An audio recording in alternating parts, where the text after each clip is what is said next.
Hello everybody and welcome back to James v. James. Oh my god, that was so long.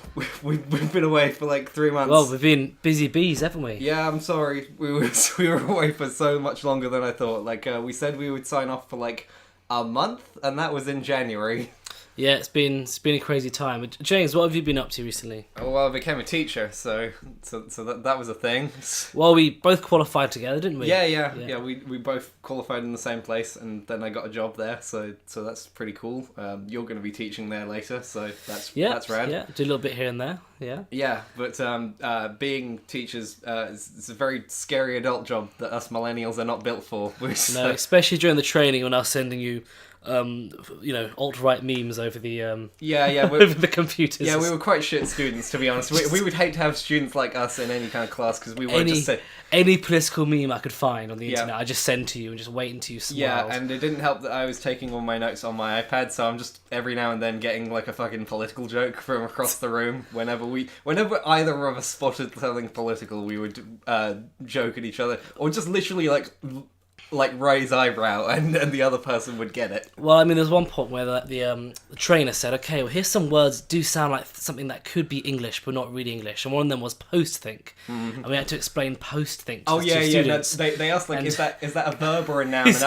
And I said noun, like Orwellian, like it's an Orwellian kind of nightmare. You know, we've reached the era of post-think. Yeah, and facts do not matter anymore. Okay? Yeah, and I thought it was kind of clever, but everyone else is just fucking staring at us blankly. And I thought it was funny. Yeah, you were chuckling your ass off in the background, but no one else was just like what? Yeah. Post-think? There was a couple of times when that happened, especially when we were playing the word association game. Oh god, and somehow I'd make it all about the Byzantium genocides and Roman classical times, and somehow the other people in the course, they were able to keep up with you, but more than I think you were expecting. I think they enjoyed it. I still despise that you were able to somehow.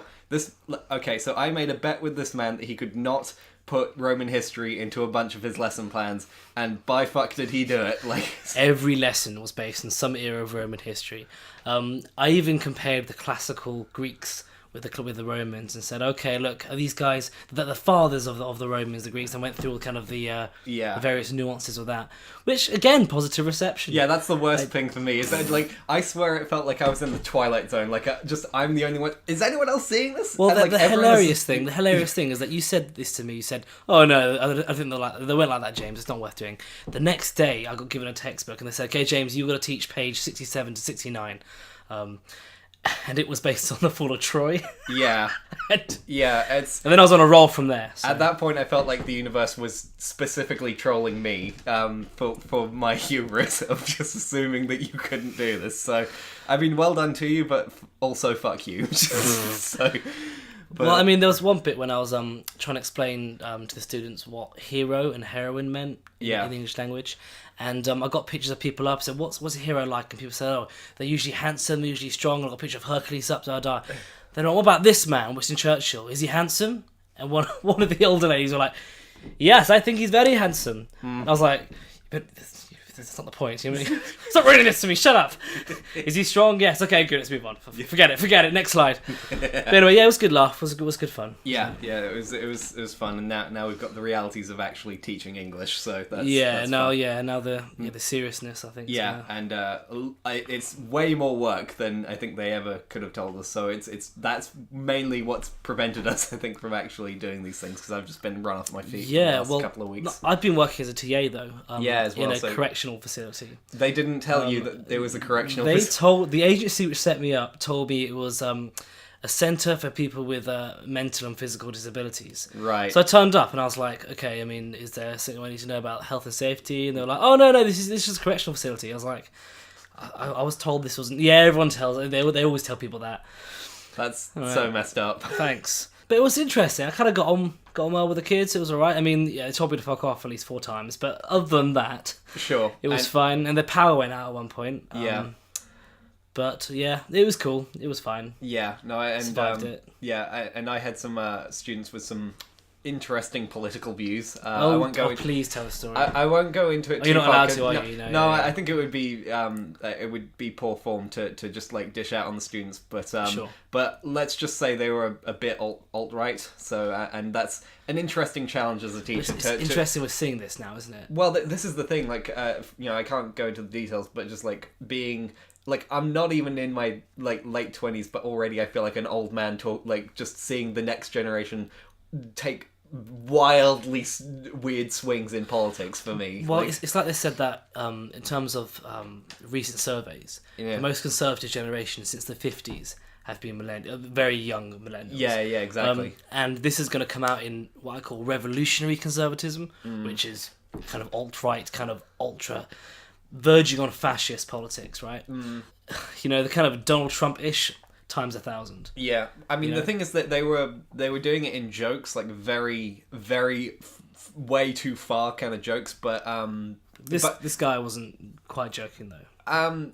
It was the kind of jokes where it's like you're just saying a very shocking thing, but I could also believe that you actually think that kind of thing. Yeah. Where it's like. Although people think of that about me though sometimes. True, but no, I could see that maybe. Again, I won't go too far into it, but sure. Yeah, it was such a strange thing, and I think I would respect their politics a bit more if they were maybe honest about it. But the fact that they went about it in this very jokey manner of just like, oh no, it's just a joke. When I confronted it, I respect that a little less than just like, look, if you have views that are different to me, fair enough, but then trying to hide it because you know that it's shocking is not the best way around it. And they did say that they were politically active, so that was but the thing is though, it is, I can tell when somebody's kind of ultra kind of like overly what I call politically correct and very kind of what you want to call the old-fashioned left wing of the 1990s.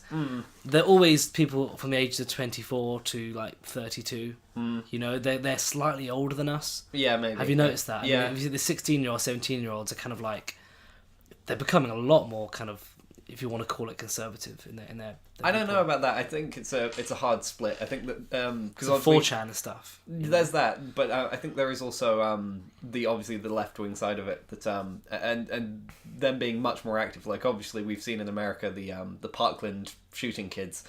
They've been very politically active about trying to get guns not banned, but just like some kind of gun control because they as you said, it's polarizing. Isn't it? Yeah, oh yeah, but so like it's just politically active on both sides, and it's much more strong. Which is interesting because the criticism of Western culture and American and British culture in particular is that there's widespread apathy. That's not the case anymore. That criticism is kind of being debunked now. Isn't it? That's not the case. People are actually very active now. They're very interested now. I miss apathy a little bit. I miss because it made you feel special. I feel the same. Not even well maybe, but also just like. God, it was such an easier problem to deal with. Just saying like, oh, no one cares about stuff. Why don't we do stuff? Like that was like I felt like that was an actual decent like. Okay, we're trying to fix a problem, but it's understandable. This is like ride or die. Shit's gonna get fucked if things go far. It's like everyone's extreme. Everyone's angry. It's a bit more of an intense problem to deal with. I guess so.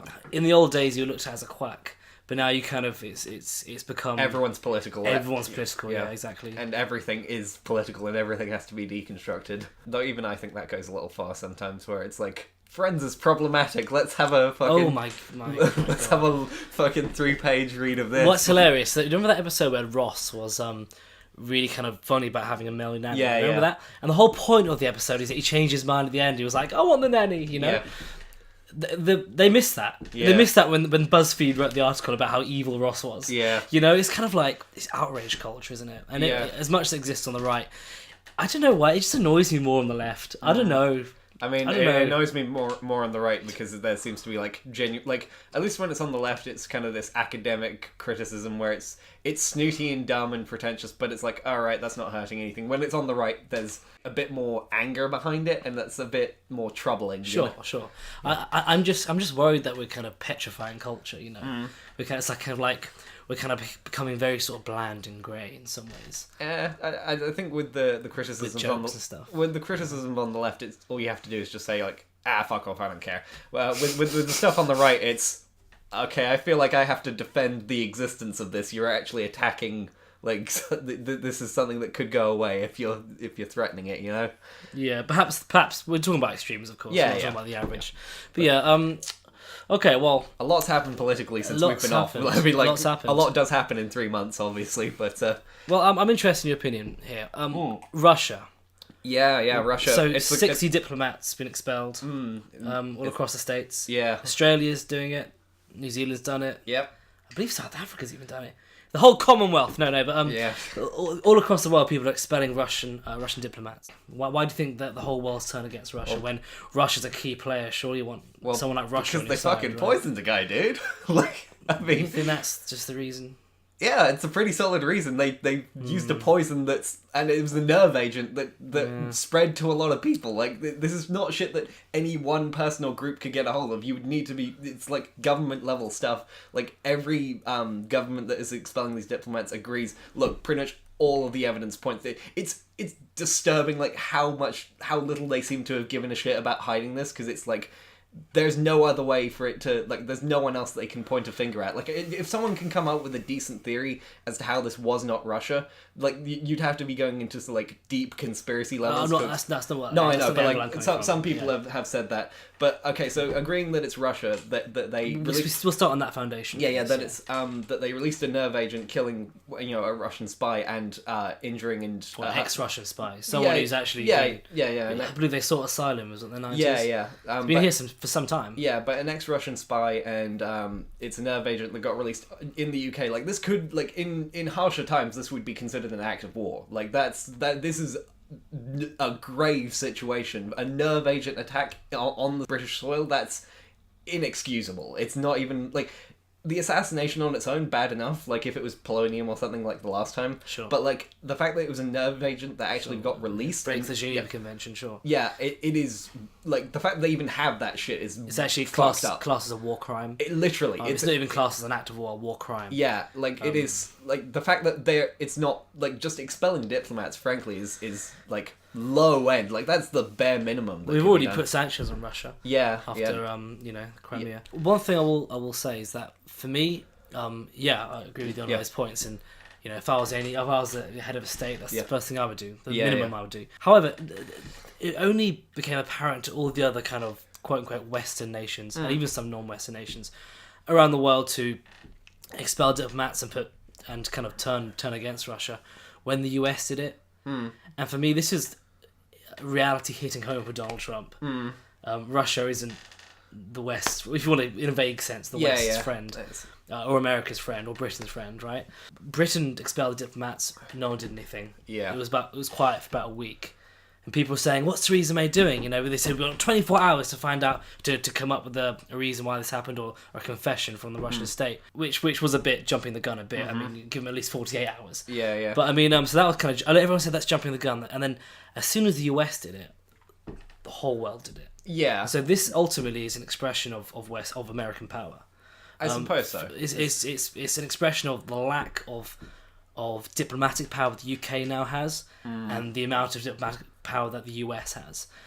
People said that the UK still has the best diplomatic infrastructure in the world. That has now changed. Everyone has to follow America's lead now. This is Donald Trump basically saying, Putin, all that kind of cool stuff I said about us being friends, that's not really the case anymore, and everyone else kind of follows suit. I don't really think Australia and New Zealand and all the other countries were really, to be honest, I don't really think they were outraged as much as they said they would. They were kind of maybe coerced by the US government. If you are ally, you will follow us in this. If you are ally, then especially Australia, if you don't do what we say, then we're not going to give you the favourable trade deals, and also protects your nation militarily in terms of the Navy, the US Navy presence all around Australia. So this was ultimately power politics at play. Nothing to do with war crimes, really.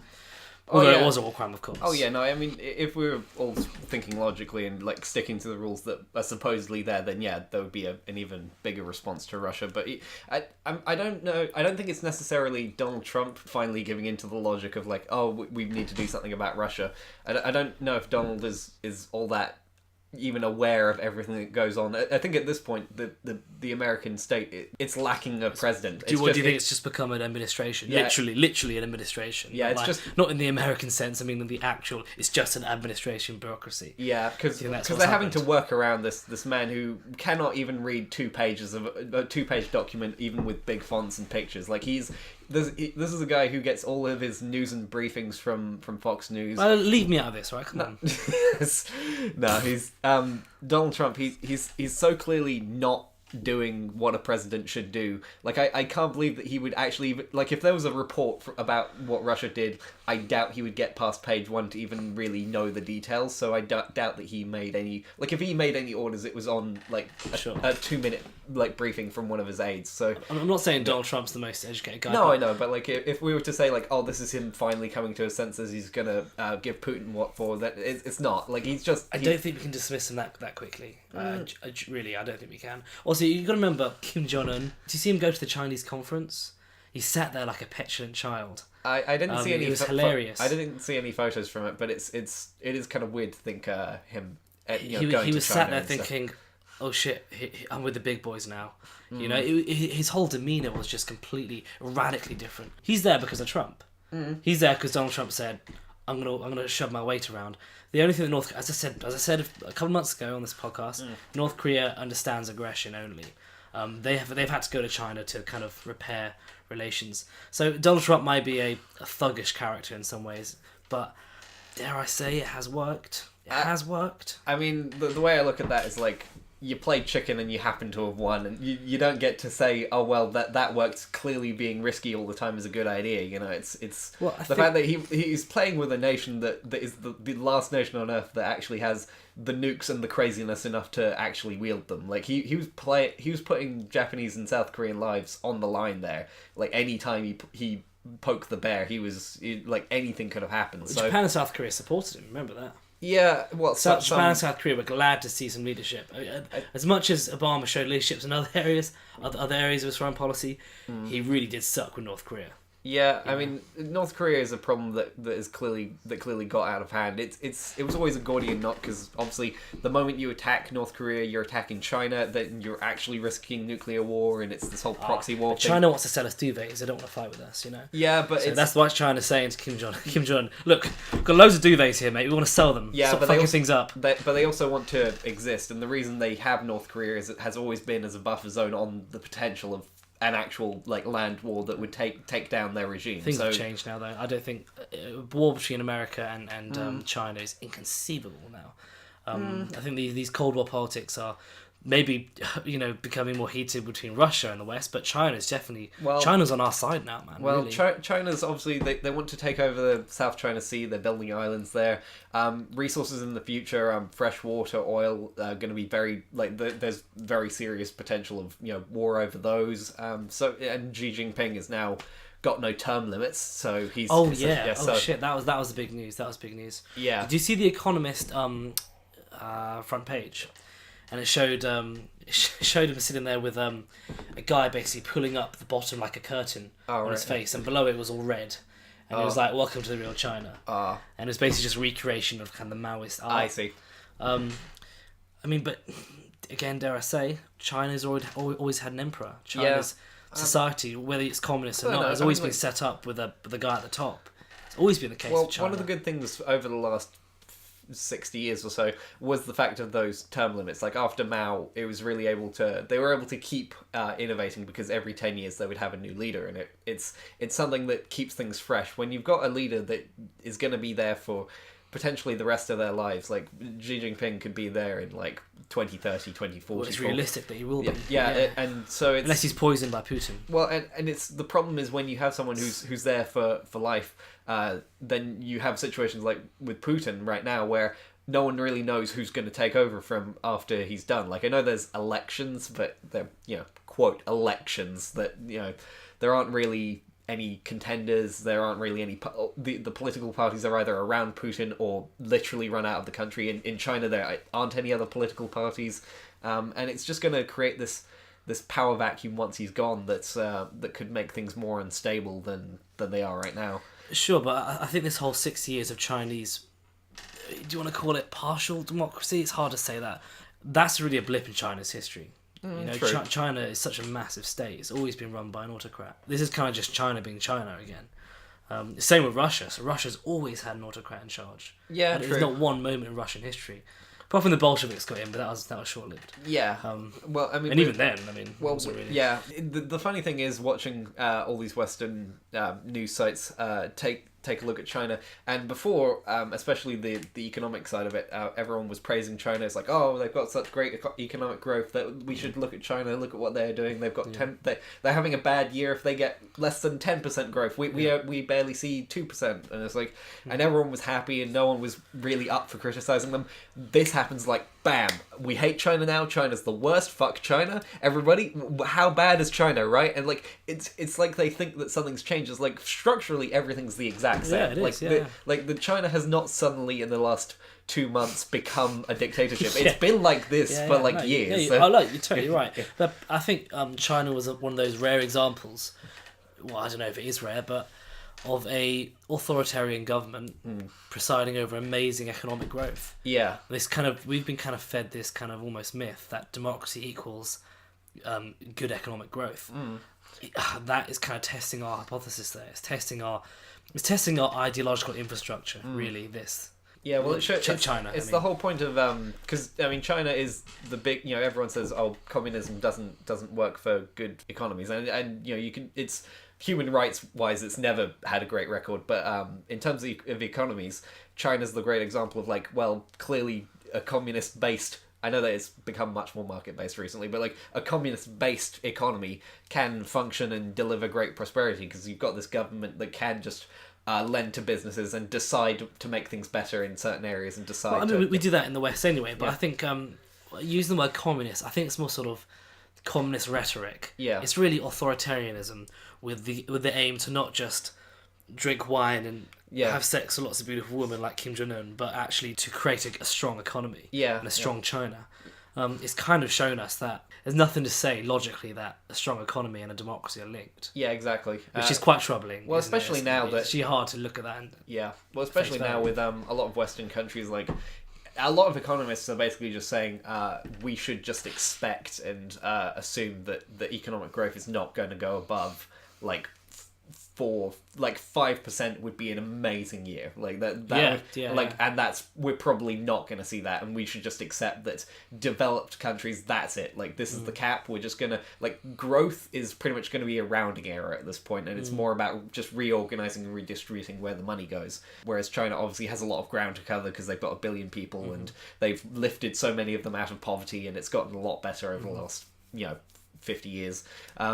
But yeah, there's nothing really tying between whether a place is democratic or whether it's authoritarian, especially now, to make the kind of gains that they want to make. A capitalist economy would probably make a lot more stutters than, it would have crashes and, rebounds and stuff. Whereas China's just been this honest rocket ship ride where... even when it's gone, it went down from 14% to 7% growth in the recession. You also got to remember that China doesn't have a Federal Reserve. Yeah, and that puts countries like the US in a lot of debt to who? To just made up autocrats. So I mean that's. Yeah, I guess that's definitely helped them as well. I am interested to see where China goes in the next couple of years because they're looking at backing, buying their petrol in yuan instead of dollars, which is, a very big... Which is war-worthy, yeah. Yeah, well, it's about an attack, Gaddafi, right? It's an attack on the dollar. And, well, Gaddafi was going to create the dinar, yeah, which was going to be a North African and Middle Eastern currency based on gold. Yeah, so it's gold-backed, which I'm always for gold-backed stuff. It was gold-backed currency, but they would basically trade it for euros and buy in euros through this dinar thing. Yeah. As soon as Gaddafi announced that, that's when he was attacked. Yeah, well, I mean, Gaddafi... That's when he got air support from it's worth remembering Gaddafi also... I'm not going down this conspiracy theory, but it's worth remembering he also wanted to be the king of Africa, so, he wasn't exactly just, Well, Gaddafi's Libya is a lot better than... Oh, yeah, than it is now. If you want to call it our Libya. Yes. Yeah, no, it's... But that's a whole episode in itself. But China's this fascinating thing looking into the future of what exactly they're doing. China's also, because there's a growing middle class in China, not only they're consuming more meat and buying cars, but they're also demanding more rights. And so this is something we should do see when living standards rise. Obviously, we see people demanding more political freedoms. So, I mean, what I said about China always being the way China's been for the last 3,000 years. It's been as a civilization, as a coherent unit. Could that change? Maybe. Well, it'd be interesting. The fact that they demand rights, but they also demand better quality of living just in general. From, like, for example, a lot of the cities were so polluted where you would have to wear face masks to walk around because there was so much smog, and then there was a lot of pressure, and it was ignored for a lot of years because that's what happens in autocratic countries. But then the government decided, no, we should focus on this, and they have, unlike America, which is just like they ground forward and then they ground back, and Trump is taking away the EPA, whereas China is just like, no, we're going for it. Now they're the largest producer of solar panels. They've reduced the pollution in a lot of their cities. It's obviously a lot of ways to go, but because they were able to just make that quick switch. decisions. They were able to just do that, and that's great. That's one good thing about them, that they can just, until they decide to kill a million people for it works when it works. It doesn't work when it doesn't work. Which is a dilemma, isn't it? But it's that thing of like, which would you prefer, a good decision and a bad decision, or no decisions? It's because in America, I don't know, probably still no decisions, but I don't know. One thing though, it's a bit of trivia, but what you're saying about the face masks, I heard that because when people come to London, especially like Japanese tourists who come to London, and people say, oh, why are they wearing face masks in our city? That's really rude. This isn't Japan. It's like, well, that's actually the reason why a lot of Japanese people wear these face masks is because they've got a cold, and they don't want to spread it to you. And that's a cultural thing, and so they're actually being pretty considerate. It's good. And then we're shitting on that. So no, I wish that was more common, because there've been a lot of studies with face masks just in Asia, and it's actually good for. And there's so many people packed into little places in Asia. They need you need more kind of makes sense. But that's. But interesting. Well, okay, so one thing we really want to debate today, or at least chat about, have a creative discussion about, is self-driving cars and the travesty that it's going to be for our civilization. It's cool. I like it. It's not cool. It's great. It's the opposite of cool. It's going to happen. It's going to usher in a communist dystopia. Sure. But anyway, let's tell people about a bit, because you're more kind of... All right. You know a bit more about the technology than I do. Okay, sure. I'm taking this from like a political point of view. I mean, I've been watching this for... I remember back in 2007 watching the first self-driving car races, and like it's literally just like trying to get a self-driving car like around a parking area and through a desert, and it was fascinating watching that develop. The technology is now here. Like, this is factually like there have been millions of miles driven by autonomous cars. They work. There's been like one or two big accidents, but when you compare to human drivers, it's not even remotely close. They are, even if they had like 10 times the amount of accidents that they have now, it would still be 10 times better than human drivers. So like it's so much better and so much cheaper, because if autonomous cars get on the road, or when I should say, the idea is that companies like Uber and Lyft will just have fleets of cars that they will replace their staff. I know they don't call them staff, but that you would just see fleets of Uber cars. You would summon them from your phone. You get your car, it comes to you, it drops you off at a place, and then it goes either back to a depot or it goes to pick someone else up. And obviously this fits in well with electric cars. So because a great thing about this is these cars get used more. They aren't just sitting around. They aren't just wasting space. So you get them electric, so they're even more efficient. And just the idea is that eventually no one will have to own cars, and it will just be significantly cheaper, like year round, to rent this car than to actually own it. And this will mean no need for parking spaces. It will mean no need for parking lots, and so those places can be used for better space. Another benefit is once there is a big enough fleet, these cars can talk to each other over the internet. They can create a network, which means run podcasts. They can even it means that they'll be able to see and know where they are, so even less accidents, and it means that they can go much faster. So you could see cars going like where they are going 70 miles an hour now is the maximum limit. They could go 100 to 120, something like that, because they can all just bunch up and know where each other are, and obviously it means that you don't have to worry about driving when you're in them, so you don't have that distraction of having to actually drive for yourself. So all around it's a great thing, and the important thing to remember is this is just going to happen. Like, just the fact is, the market forces, a lot of companies, a lot of governments want this. It'll mean less crashes, it'll mean less deaths. Insurance companies love it. It means that they don't have to pay out on premiums, and it's literally these cars are going to hit the UK roads in 2021, I believe, because we've actually got the regulation in place. We're ready to go, and after that, it's just going to happen. So it's a question now of just is it good or is it bad? So there's benefits. Obviously, as you said, it's going to be a rounding error compared to human crashes. Yeah, exactly. But the problem I have with this is that, I don't want to be a Luddite, I don't want to be hold back progress, if you want to call it that. But cars are kind of an expression of human freedom, aren't they? It's something that you control. You can get to any destination without having to be tapped into the wider system of humanity, tapped into the internet. If you want to live a more kind of rural life, that appeals to a lot of people. But also the feeling of being in control of the car, that's very empowering for people who often don't have very empowering lives. The car is an expression of human freedom, in my opinion. And if you look at Stalinist Russia, the first thing he did was restrict people's driving. I mean, when you're reliant on the overall system and the overall infrastructure, it creates this kind of you feel minuscule in comparison to the system.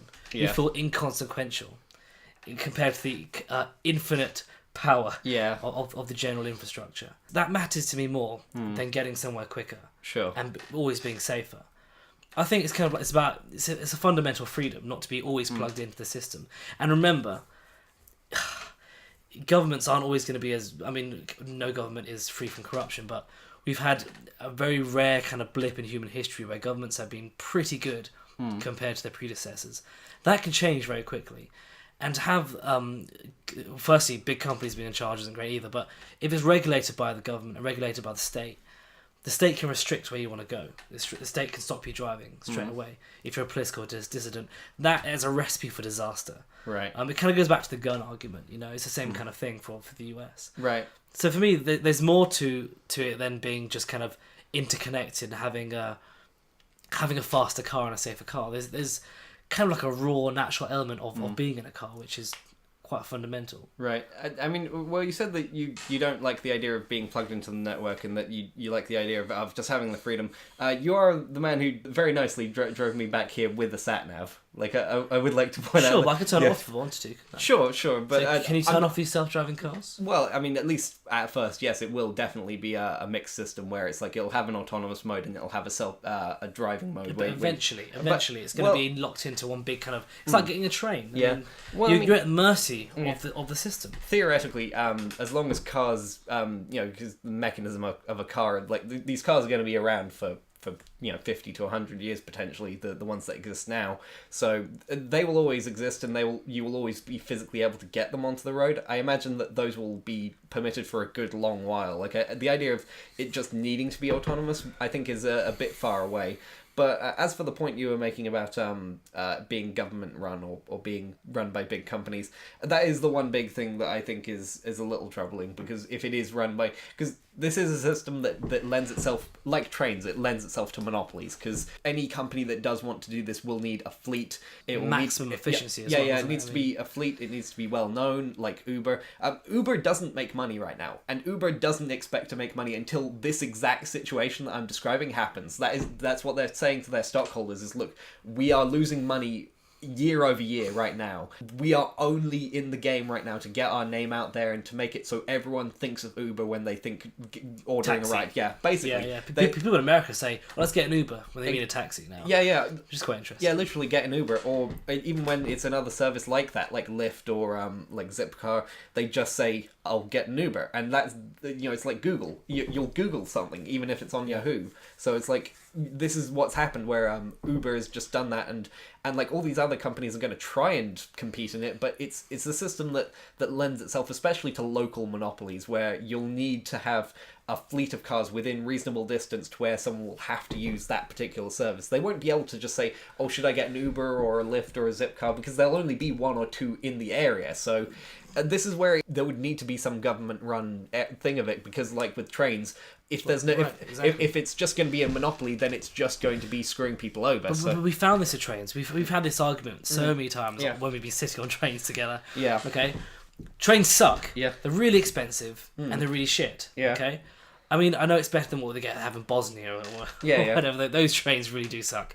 But British trains really are crap. Yeah. Especially compared to places like Italy. Italian trains are amazing, by the way. Yeah. And especially Japan, stuff like the bullet train. But trains do seem to be really inefficient overall, if you look across from a worldwide perspective. And they're really expensive. And you're at the mercy of the monopoly.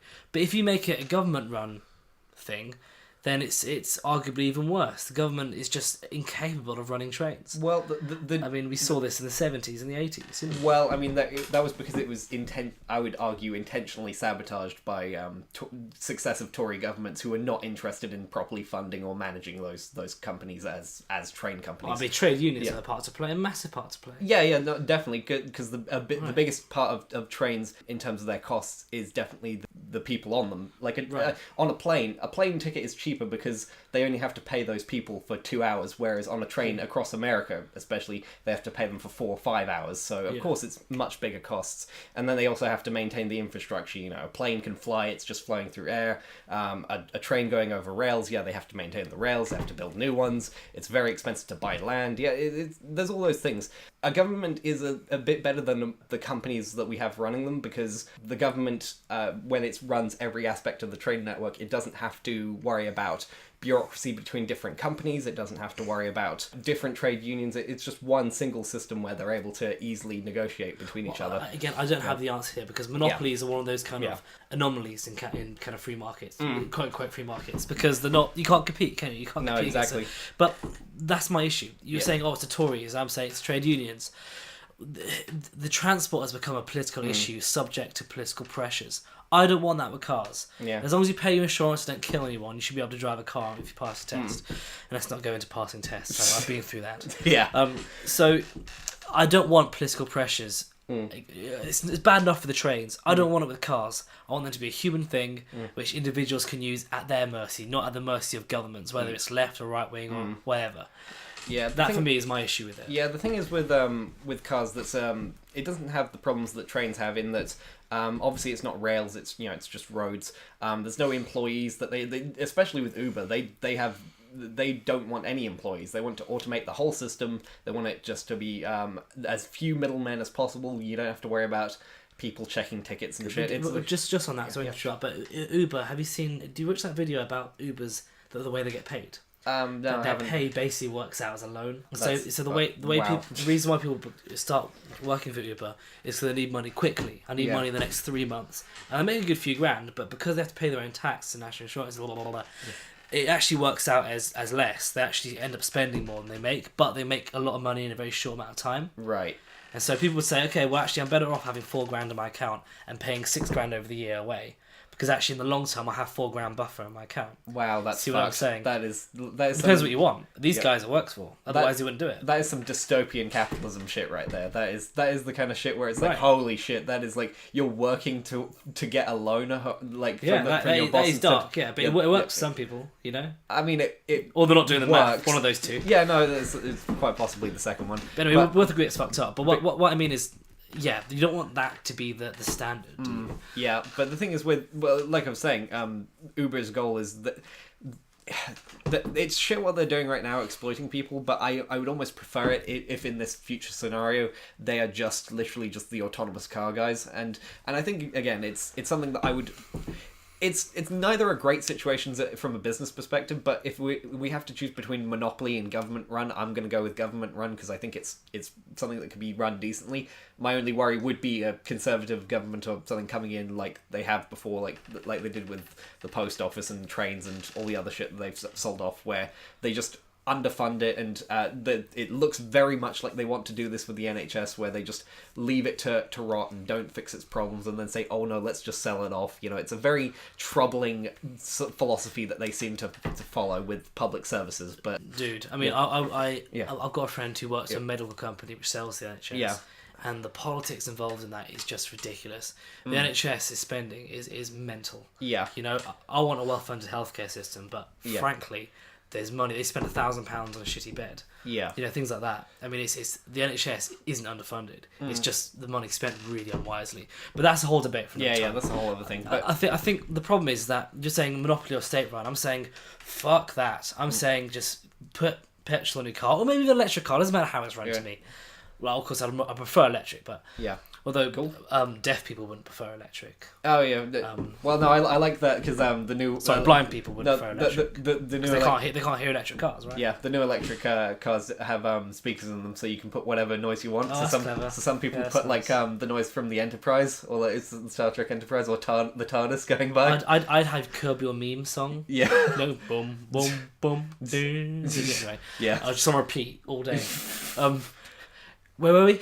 Yeah, we were talking about I don't know. Do you enjoy driving? Do you like driving? Well, for the little bit of that, I haven't done much in the last couple of years, but I enjoy it enough. But the thing is, I would also enjoy just like because the autonomous cars that we're seeing now, the concept cars of the future, are pretty much just like a sofa in a mini room. Like it's the idea is you sit back, you watch Netflix, you get work done, and it's literally just a capsule that takes you from place to place, and that's nice. It's a nice like, and especially the idea of because you know commutes suck. They're really not fun, and obviously maybe a car's a bit better than a train because you're in your own space and you can go a bit faster, and especially around here. But there are also traffic jams, so like if you're going to be in a traffic jam, I would prefer to be watching Netflix or whatever than having to pay attention to the road the whole time.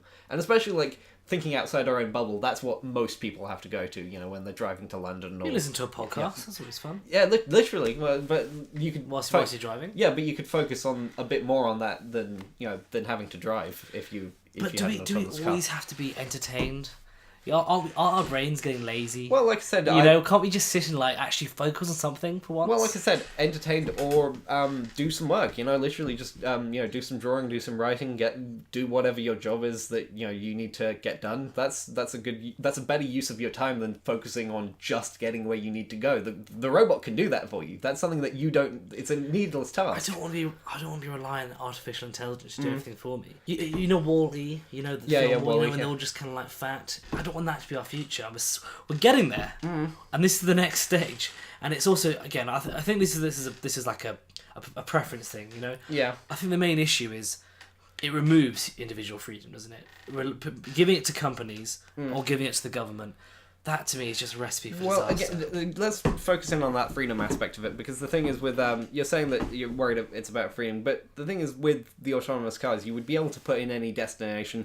It gets you there as fast as you can. It knows the routes better than you even would, so it's for most, at least unless it's like a tiny little village, but like most things, it's going to know the best way to get there. It gets you there quickest, or maybe you choose the scenic route, whatever. So, like, you have the choices there. Like, it's not like it's demanding that you have to go this particular route to this particular way. And, like, what you were saying about, the government could come in and change whatever you're doing. And if the government thinks that you're a criminal, then they take away your driver's license, or, if you've been proven to be a criminal. And if you're worried about an authoritarian government taking control of autonomous cars and as a network, like, they can take control of the trains. Like, I know that they're run by private companies, but, the men with guns have the power in that situation. The UK is lost anyway. I mean, we don't have any form of protection if the government. We're one of the best armies in the world, and none of our citizens are armed. So if the authoritarian government slowly crept in the UK, as we've seen with the Nazi pug debacle, okay, I'm being hyperbolic here, but you know what I'm saying. Yeah. It could happen.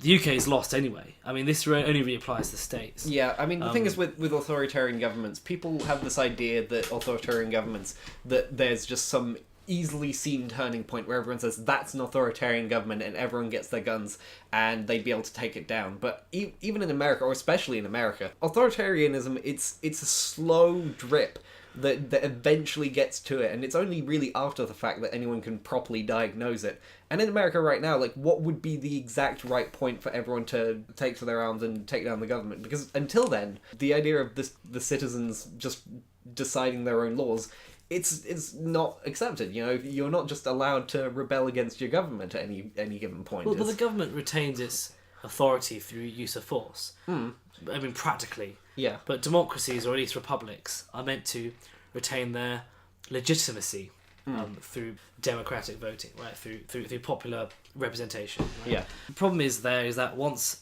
that kind of, and it is being eroded, I think we can both agree that that's being eroded over time. At least when it gets to the point where everyone can say, okay, it's gone too far. We have cars and we have weapons. We can actually overthrow a government here. Yeah. Europe can't do that.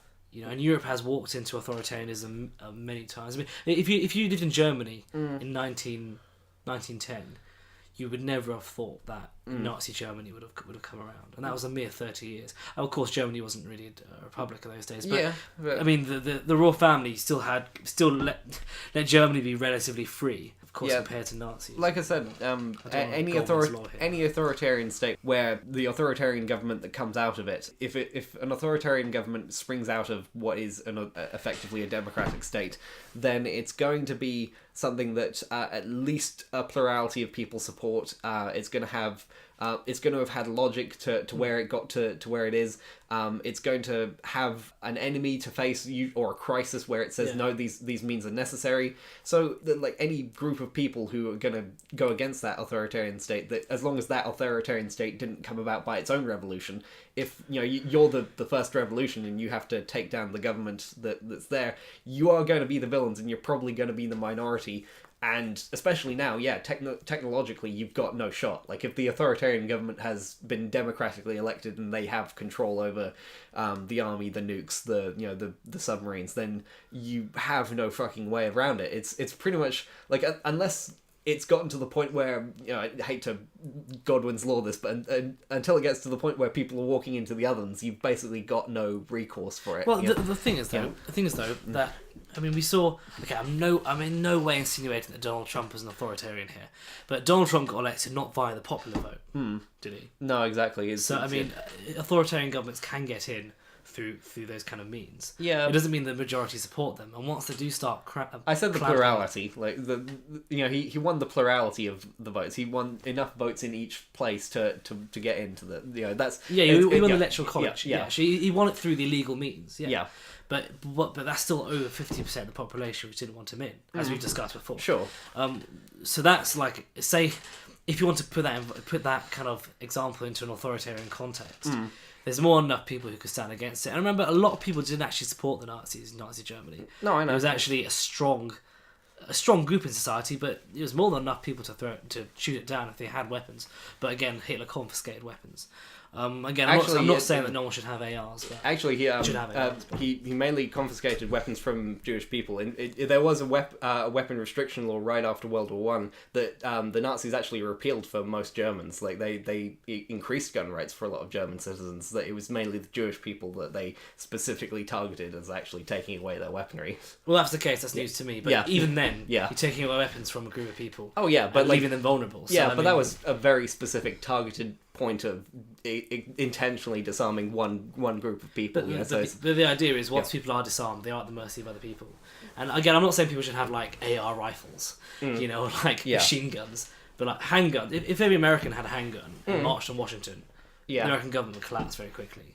In terms of bringing it back to the car side of it, though, I mean, like I said, sorry, actually, can I just go on that one last point? Sure, sure. I was trying to get to this, right? Yeah, sure. You're saying it's a slow dripping effect. Yeah.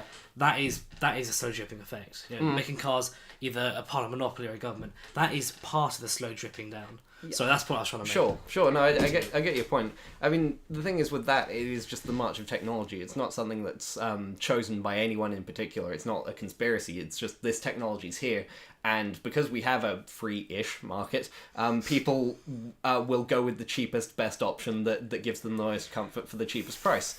And cars are only going to get more expensive. Oil is going to only get more expensive in the future.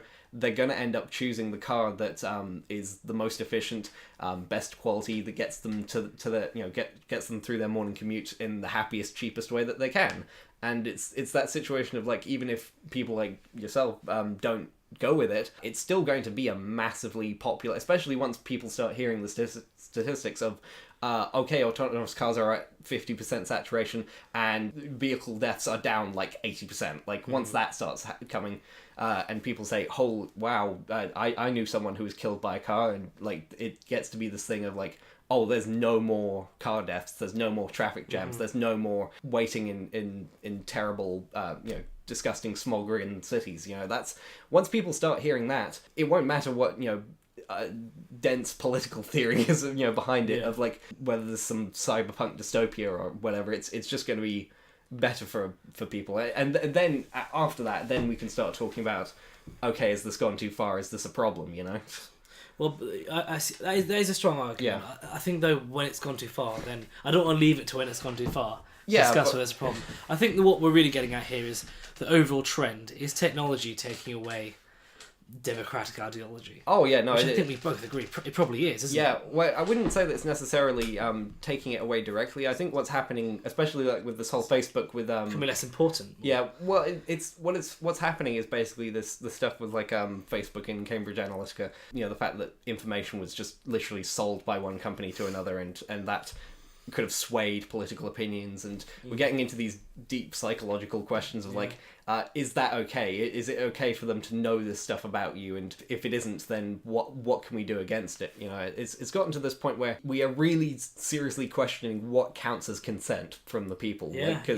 I mean, what's really interesting, what you said, I think you mentioned this in a podcast some time back.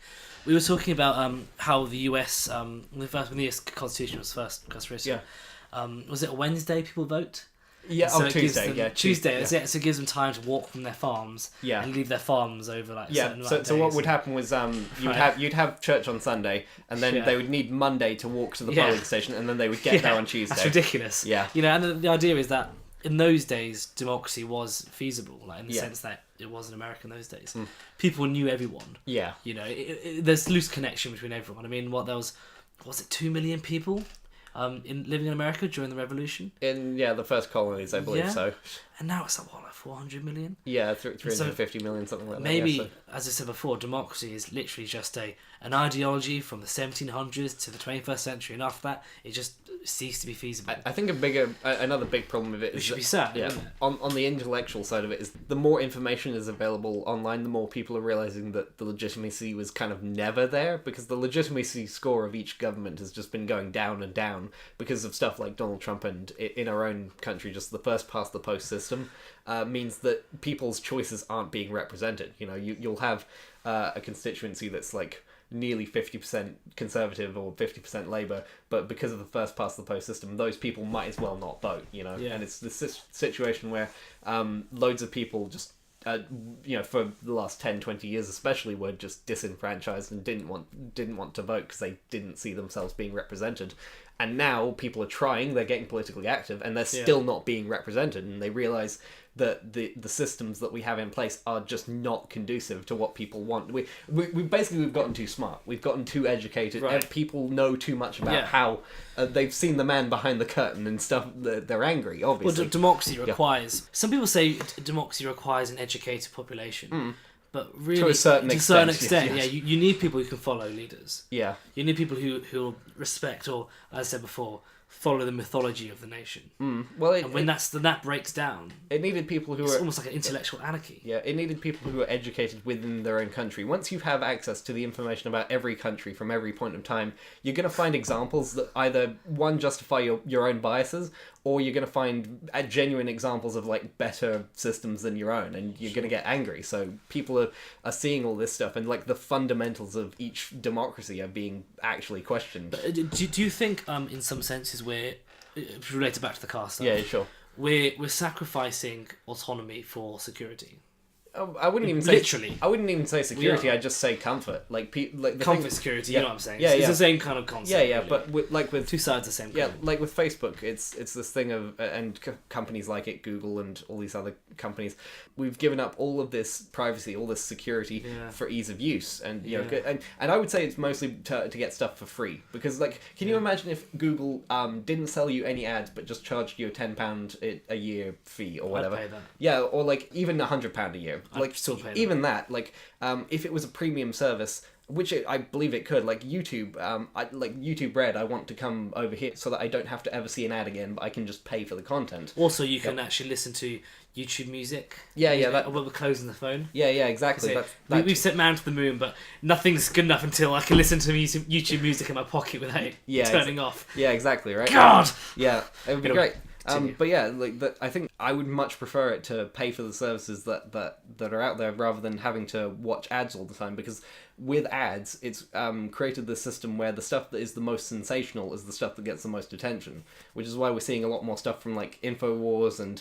But how do people get paid though? How the content creators get paid? Well, with YouTube Red, it's still basically they pay the creators the same amount they would get from ad revenue, but instead it's just from the view from your own coins. Okay. So YouTube collects everyone's £10 a month or whatever and distributes it on views. Yeah, distributes it based on views. Based on maybe views. Have some complex algorithm where likes matter as well. Likes possibly put into the equations. I mean, personally, I would like to see a cryptocurrency based system where it's based on where the views actually like mine cryptocurrency and like have it leak out like that. Like I think that would be there's this platform Steemit that I've started using, and that's pretty good. So like the more you upvote stuff, the more your own clout increases.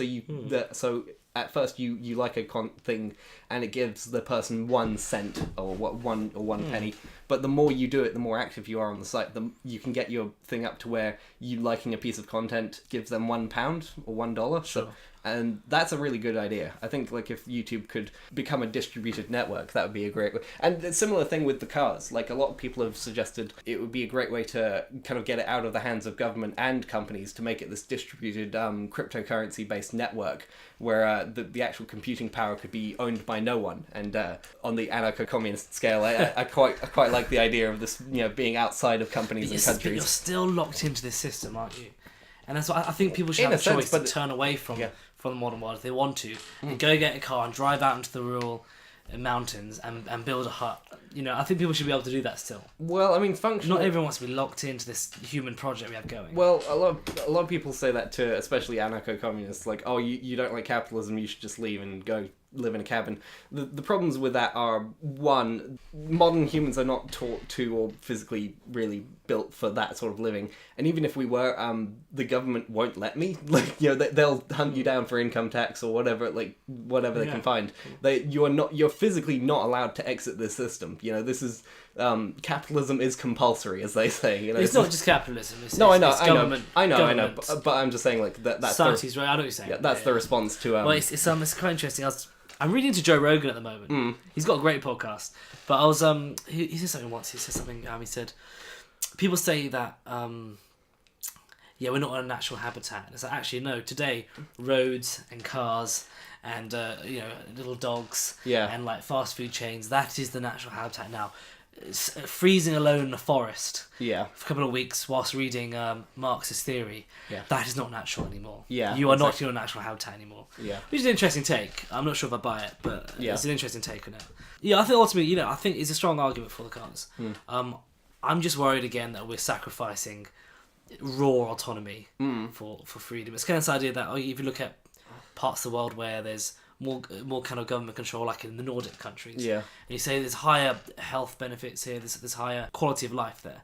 And it's like, but I mean, the whole point of living in a free country is that people can choose not to participate or not to pay as much tax and choose to have a shitter life, choose to eat fast food, choose to die younger if they wanted to.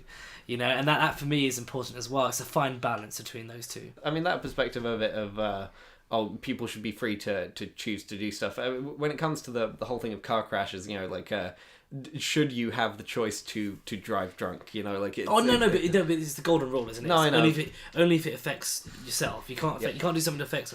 You can't it's a harm principle. Sorry. Yeah. You can do things on your own, but you can't do things that will actually negatively harm other people. Even in the sense of just driving in a way that where you end up getting just yourself killed. Like, even if it's just that, like, should people have the ability to do that if we have a better method around? You know, it's this situation where I think they should. You know, I think you should be able to choose your way in life. You know, I don't think we should be surrounded in a blanket of comfort. Well, it's that point of, like, if we have a better solution, it's just, this is technology's here, it's making the situation better. That's a person who maybe would have made a bad decision and lost their life or lost a leg or whatever, and that wasn't necessary, and they might have actually been able to do something good. You know, it's this wastage of potential where, and the fact that people do drive drunk and get other people killed. It's like, oh, okay, yeah, we don't allow it because it's, the law comes in after the fact.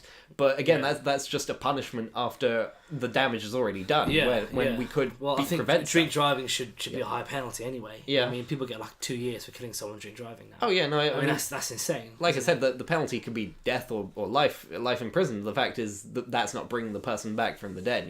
The autonomous cars could, if they were on the road, that person would not die. The situation is resolved already there. I know it's... someone has just been killed last week in Florida by an autonomous car. Let's not forget that. No, There's no one to be held accountable. That's another issue, accountability. Yeah, I mean, that is something that needs to be worked out, is like, who's accountable. I mean, I would say that's probably the company that designed the software would be... Who? Yeah. Some guy working in the tax department, some guy working in the admin department. It's his faceless entity. I mean, yeah, the company involved, should be responsible. I know that's not as viscerally, nice as someone personally going to jail for committing a crime, but it's that thing of you can't really blame someone because it's not really a person's fault. The software fucked up. But again, I would like to go back to the point of, and I know this is a very cold way of looking at it, but statistically, it is nothing, and it's so low that, yes, we do need to work out what we do in those situations, but the idea is that they'll become even rarer as the system goes on and gets better. So it's so low right now. The fact that, like, obviously these get brought up, but, like, hundreds, thousands of people die per day, in car accidents, and no one brings that up because that's just considered the normal right now, and that's horrendous. It'd be great to see a world where every day, like, we have one car crash and that's the big news story. Like, that would be so much better than the situation right now. Sure. And by the way, what I was trying to say earlier, it is a good point. What I was saying earlier, rehabilitation. Right. So punishment should be about rehabilitation, but also punishment is about punishment. There's an element of kind of vengeance there. You feel that someone's done something bad to your family and you want them to pay for it. That's a very human thing. Yeah. The fact that there's a faceless entity which gets away with, which does just ultimately get away with it, that is hard for people. Yeah, I mean, we are human at the end of the day. We're not machines. I'm a positive utilitarian, so I prefer anything that is the best situation that creates the most happiness. Now, that doesn't mean that it's always going to be the best, in terms of, like, it's not going to satiate the lust for vengeance. It's not going to have people who are deserving of as much punishment getting punished. It's just about, look, what's going to create the most happiness and avoid the most harm, and that is autonomy. I don't think that happiness is the end goal. You could say I'm a rule utilitarianism, but it's utilitarian where I think there's certain rules, regarding human life and liberty, but I don't even think I'm on that level. I think responsibility is what we should be going for. A responsible life, a life of responsibility and freedom. Yeah, that's more important than happiness. Happiness is just a fleeting. Well, no, when I say happiness, I'm not trying to say, like, oh, everyone should be happy all the time.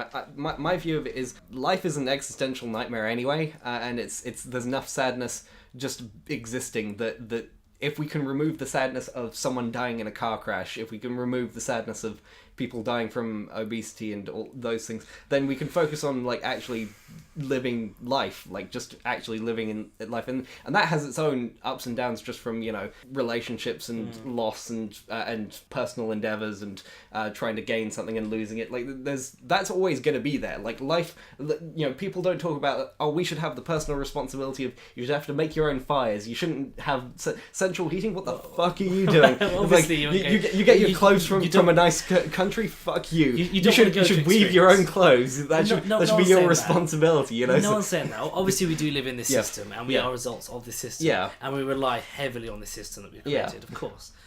But I do think there's limits to what actually takes away our kind of humanness.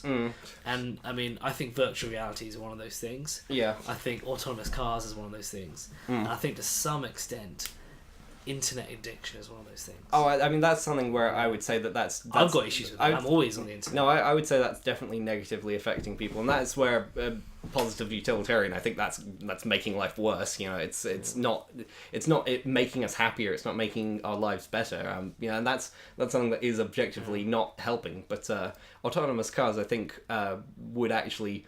Those would be helped, but yeah, you know, internet addiction. That's a problem. I think there's also the issue of the problem I have with utilitarianism is that we try and kind of make assessments based on various statistics and various ideas, when really it's all about perception, isn't it? A perception. This is why I think neutral, quote unquote, to be kind of vague, freedom, quote unquote, is more what I'm interested in, because people can choose their own path, whether that's being self-destructive or not. Yeah, well, like you're saying, it's you know, trying to measure freedom, you know, I mean, like, it's that thing of, like, okay, you have the freedom to drive. I mean, the thing is, like, you can drive and not do anything illegal, but just be distracted for 10 seconds, and just by the fact of statistics, the fact of how the universe works, there will be car crashes. And like, not just some car crashes, a lot. Humans are not very good at driving. Like, speak for yourself, mate. From a statistical level. I can't really talk of any just past. Yeah, no, just humans from a statistical level are not good at piloting 2 tons, you know, blocks of steel around, like, on wheels,